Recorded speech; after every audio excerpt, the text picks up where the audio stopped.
Assalamualaikum warahmatullahi wabarakatuh. Salam sejahtera buat semuanya.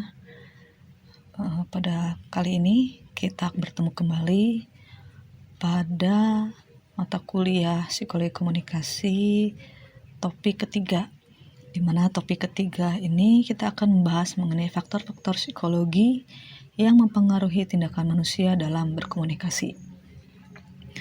Di sini dikatakan bahwa ada 3 faktor yang mempengaruhi perilaku manusia, ya. Yang pertama dipengaruhi oleh faktor psikobiologis, yang kedua dipengaruhi oleh faktor sosio-psikologis, dan yang ketiga dipengaruhi oleh faktor lingkungan. Manusia sebagai makhluk biologis itu tidak berbeda dengan hewan yang lain, ya. Dimana punya rasa lapar, ya, punya rasa haus dan sebagainya, ya. Jadi sama-sama mempunyai insting. Faktor biologis ini terlibat dalam seluruh kegiatan manusia, bahkan dapat dikatakan berpadu dengan faktor-faktor sosio-psikologis. Di dalam insting itu ada 2 aspek yang bekerja, yaitu hasrat dan kebutuhan, di mana hasrat merupakan perwujudan psikologis, sedangkan kebutuhan adalah rangsangan atau stimulus psikologis. Jadi, insting ini tidak hanya mendorong perilaku, tetapi juga memadukan bagaimana perilaku itu ditampilkan. Dalam arti, insting bisa mengendalikan secara selektif perilaku kita dengan meningkatkan kepekaan seorang atas rangsangan yang datang. Sebagai contoh adalah rasa ngantuk, ya, rasa lelah, rasa lapar, seperti itu.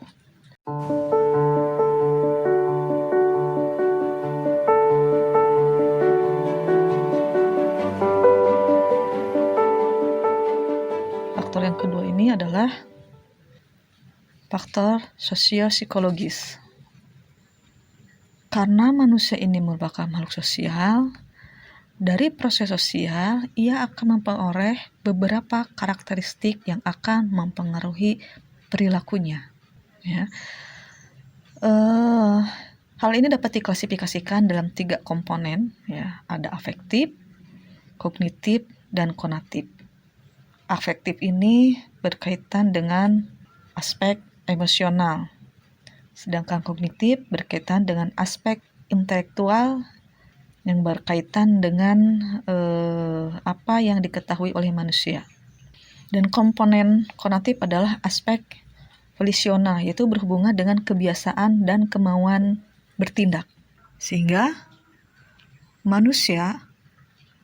bagi manusia, aspek kepercayaan merupakan faktor sosio-psikologis sebagai panduan bagi kita, ya. Panduan apa? Ya, untuk mengetahui, memahami, dan menilai kenyataan. Kemudian sebagai dasar dalam mengambil keputusan dalam berbagai situasi. Kemudian juga untuk bisa bersikap terhadap situasi sosial. Sehingga kepercayaan ini juga dibentuk oleh pengetahuan, kebutuhan, dan kepentingan. Komponen konatif ini terdiri dari ada motif sosiogenis, motif sikap, dan motif emosi. Di mana motif sosiogenis ini juga terdiri dari motif keingintahuan, kemudian motif kompetensi, motif cinta, motif harga diri dan kebutuhan untuk mencari identitas, kemudian kebutuhan akan nilai, harapan akan makna kehidupan, serta kebutuhan akan pemenuhan diri. Kita akan bahas satu-satu, ya. Yang dimaksud dengan motif ingin tahu. Setiap manusia itu akan mengerti, menata, dan menduga, ya. Setiap orang ini akan berusaha memahami dan memperoleh arti dari dunianya. Sehingga untuk hal tersebut kita memerlukan kerangka rujukan. Kerangka rujukan itu apa? Sesuatu yang menjadi patokan atau pegangan kita untuk mengevaluasi situasi baru dan mengarahkan tindakan yang sesuai. Itu ya yang dimaksud dengan motif ingin tahu. Bukan berarti kepo ya. Jadi apabila ada sesuatu atau misalnya kita akan mengambil suatu keputusan tertentu, pasti kita akan mencari dulu bukti-bukti lah istilahnya. Kenapa dia begini? Kenapa ya dia begitu? Nah, itu yang dimaksud dengan motif ingin tahu. Selanjutnya yang kedua adalah motif kompetensi. Setiap orang juga pasti ingin membuktikan bahwa ia mampu mengatasi persoalan kehidupan apapun. Perasaan mampu ini tergantung dari perkembangan intelektual, sosial, dan emosional seseorang. Di mana motif kompetensi ini erat hubungannya dengan kebutuhan akan rasa aman. Ya, sebagai contoh ya, kalau kita ingin terjamin kehidupan kita di masa tua, pasti kita akan sekolah yang betul ya, belajar yang benar supaya kita dapat memperoleh nilai yang bagus, sehingga kalau misalnya kita dapat nilai yang bagus, kita akan mudah mendapatkan pekerjaan. Dan kalau misalnya kita udah mendapatkan pekerjaan, pasti kita akan atau menginginkan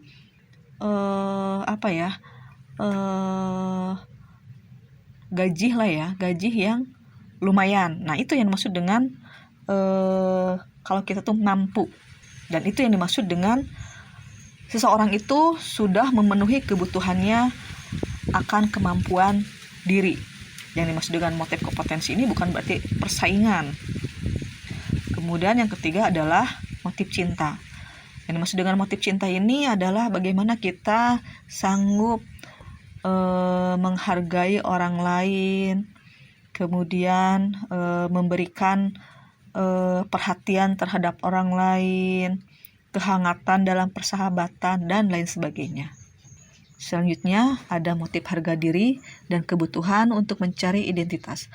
Hal ini erat kaitannya dengan kebutuhan untuk memperlihatkan kemampuan dan memperoleh kasih sayang, yaitu kebutuhan untuk menunjukkan eksistensi di dunia. Salah satu contohnya adalah orang-orang kan suka bikin TikTok ya. Nah, itu adalah salah satu contoh untuk seseorang itu eksis ya, atau dia posting kegiatan-kegiatannya di IG. Nah, itu juga merupakan salah satu atau yang dimaksud dengan motif kebutuhan untuk mencari identitas. Karena itu bersamaan dengan kebutuhan akan harga diri, orang akan mencari identitas dirinya. Hilangnya identitas diri seorang akan menimbulkan perilaku yang patologis atau penyakit ya istilahnya. Contohnya adalah punya rasa gelisah, mudah terpengaruh, impulsif, dan sebagainya. Selanjutnya adalah kebutuhan akan nilai, harapan, dan makna kehidupan. Dalam menghadapi situasi kehidupan, manusia akan membutuhkan nilai-nilai atau hal-hal untuk menuntun dia dalam mengambil keputusan atau memberikan makna pada kehidupannya. Hal ini adalah termasuk ke dalam motif. Motif ini adalah motif keagamaan. Tanpa agama atau manusia yang tidak memiliki agama, dia tidak mempunyai tujuan hidupnya. Hidupnya itu nggak jelas ya, karena tidak ada hal-hal yang menuntun dia dalam berjalan. Dia akan kehilangan nilai. Tidak tahu tujuan hidup sebenarnya, tidak memiliki kepastian dalam bertindak. Biasanya orang tersebut akan lepas putus asa karena nggak punya pegangan. Selanjutnya adalah kebutuhan akan pemenuhan diri. Sebagai manusia, kita bukan saja ingin mempertahankan hidup, tapi kita juga ingin meningkatkan kualitas kehidupan. Contohnya, apakah pendidikan kita hanya sampai SMU atau SLTA? Tentu tidak. Salah satunya adalah kalian ya. Kalian ingin melanjutkan tingkat pendidikan kalian itu di jenjang lebih tinggi dari SMU atau SLTA, yaitu universitas. Itu merupakan salah satu contohnya ya, untuk meningkatkan kualitas kehidupan kita. Sehingga kebutuhan akan pemenuhan diri ini dilakukan melalui berbagai bentuk. Yang pertama adalah mengembangkan dan menggunakan potensi-potensi kita yang kita miliki secara kreatif. Yang kedua, memperkaya kualitas kehidupan dengan memperluas kualitas pengalaman.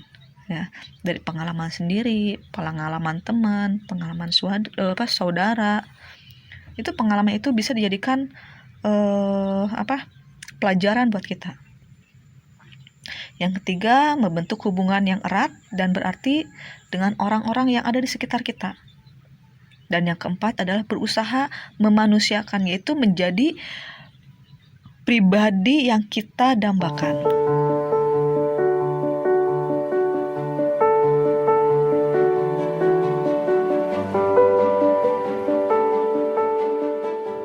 Selanjutnya, faktor yang ketiga yang mempengaruhi manusia dalam berkomunikasi ini adalah faktor lingkungan.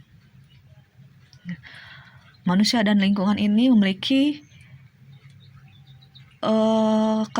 keterkaitan di mana tingkah laku kita ini dipengaruhi oleh situasi lingkungan. Sebagai contoh, ya, kalau misalnya saya sebagai pengajar di sini, di rumah saya lagi bete, lagi ada masalah. Kemudian pagi-pagi saya harus mengajar kalian. Kalau dalam kondisi tatap muka, kalian tuh pasti akan melihat sikap saya seperti apa, perilaku saya bagaimana, itu udah kelihatan ya. Jadi manusia dan lingkungan ini memiliki keterkaitan yang erat. Dalam hal ini, lingkungan ini akan mempengaruhi seseorang dalam proses komunikasi. Secara fisiologis, bahwa panca indera kita ini bekerja dan mengirimkan hasil sensor atas lingkungan kepada otak. Selanjutnya, otak memberikan tafsir kepada manusia untuk menerjemahkan dalam bentuk dan perilaku. Ketidakmampuan diri dalam mengapresiasi situasi lingkungan ini dapat menyebabkan seorang ini akan gagal dalam membangun pola komunikasi yang kondusif, sehingga akan menimbulkan bentuk perilaku komunikasi yang negatif. Biasanya bentuk perilaku komunikasi yang negatif yang terjadi adalah agresi dan alienasi. Apa itu agresi? Agresi ini adalah suatu sikap dan perilaku destruktif sebagai ekspresi kegagalan manusia dalam pemenuhan kebutuhan atau ketidakmampuan dalam beradaptasi dengan situasi yang tidak diinginkan. Sedangkan alienasi ini adalah keengganan untuk melakukan interaksi dengan orang lain, di mana orang akan cenderung memilih diam dan menarik diri dan keterlibatan relasi sosial dalam lingkungannya.